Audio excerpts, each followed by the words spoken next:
So going next, we have the Alaska Open Meeting Act, and I am really gonna turn this over to Ari because come on, this is your wheelhouse. This is where you get really happy, and just go over it real quick. Yeah, so the Open Meetings Act was passed by the Alaska legislature, and essentially it says that public bodies have to be open to the public, which is why when you look at an agenda, you're like, wow, they're really talking about every penny that moves on an agenda, every amount that goes back and forth. And that is because the assembly can't do anything about behind the scenes.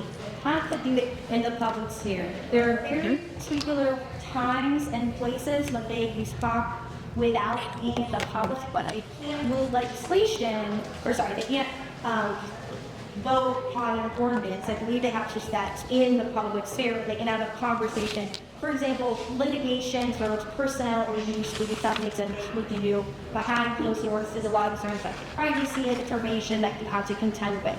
But you're going to see, they have, anytime they want to move money from one fund to another fund, it's going to be on the agenda because they have to do it in the public space. So that's essentially what the Open Meetings Act. It also means that in creating this event, I sent out an email to one assembly member, and the Assembly Legislative Services was like, hey, if you're going to send this to all the assembly members, let us know, because any more than 3 of them would show up in their official capacity to even this event, it would have to be publicly noticed. So if they're showing up in their official capacity to an event, it has to be publicly noticed. Our Federation payment that I invite them all to will show on the calendar here because then they're officially there as themselves. So you may see their interstate names show up because they're following the procedure until the Meetings Act.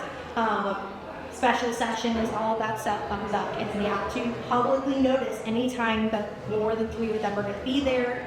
More than 3 of them can't be in conversation as well, like online in emails or stuff, and that has all that communication. They have to all of a sudden make everything very public.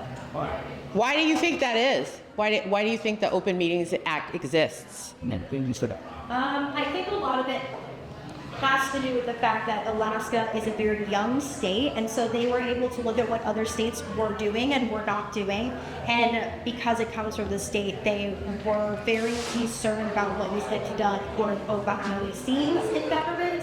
And they wanted to make sure that everything is done very publicly. I think a lot of the way state Alaska set up is because it's such a young state, they got to look at lots of other states making lots of other decisions and going like this and going like this and like this, and they just cherry picked on a piece for y'all. That's why we have a pretty good constitution, right? Yeah, you have a question? I do.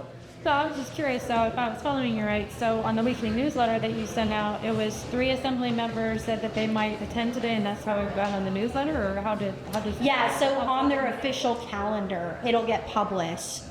So on the Assembly website, there's a calendar that lists all of their events. So if they were coming and passed to this event, it would be like the Assembly 101 series hosted by blah, blah, blah, so that it was on their official calendar so that anybody could say, oh look, 3 assembly members, more than 3 assembly members, we got to make sure that they're not talking about anything government related, right?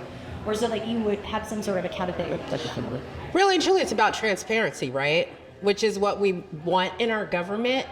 It makes things a little weird when we're trying to do things like this and we want our assembly people to be involved. It makes things a little wonky sometimes, but it's worth it to me for the transparency's sake of not having our government officials making backroom deals. Yeah, I'm not gonna even comment. I'm not gonna even comment. I'm gonna be quiet. Okay. It's so hard sometimes because there's so much I want to say. So basically, no more than 3 assembly members can email or discuss a specific topic. The restriction prevents members from privately coordinating. And as a result, many routine internal discussions must take place openly during public meetings to maintain accountability. Everybody get that? We like that. Go ahead. how does this work?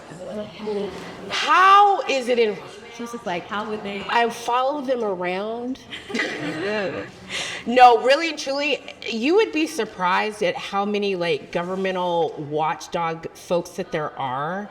And it's really kind of, I think it's more public reporting than anything.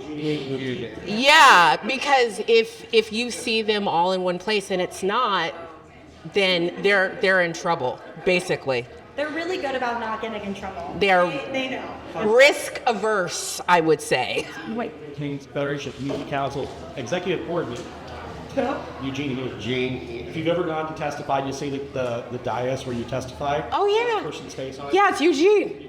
Yeah. He would go to public meetings in the Sioux and Anchorage to make sure that they were abiding by all these Open Meetings Act laws.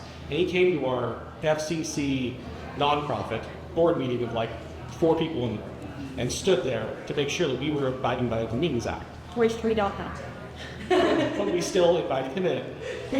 So there are people that are very passionate about making sure. Very passionate, which, I appreciate that. You know what? Somebody's got to do it, and it can't be me. So there you go.